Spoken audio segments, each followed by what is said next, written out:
Guys, kung nakaranas ka man ng mga challenges ngayon, difficulties, nahirapan ka, mga trials, guys, lagpasan mo lang yan.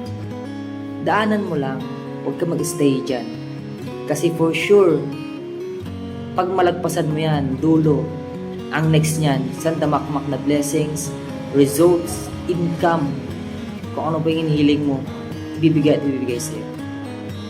So lahat ng nangyari sa'yo right now, yung mga challenges, actually, blessings yan. So, yes, tama yung narinig mo, blessings yan. So ngayon, hindi mo lang siya nakita as blessings kasi bakit? Isa to sa mga realidad o isa to sa mga factor ng mga karamihan right now. Hindi mo nakita na blessings yan kasi nakapokus ka lang doon sa challenges na hinaharap mo right now. Ibig sabihin, hindi pa malinaw sa'yo, hindi pa clear sa yung goals mo na after that, ano yung possible na mangyari sa'yo. Guys, ito tips ko.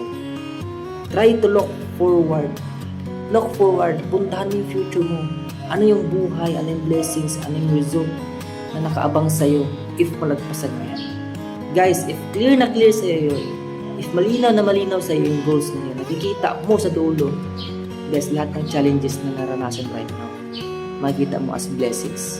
Papasalamatan mo yan lahat.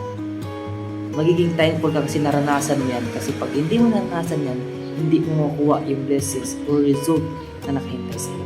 Kaya guys, lagpasan mo lang lahat. Daanan mo lang. Never stay in that situation.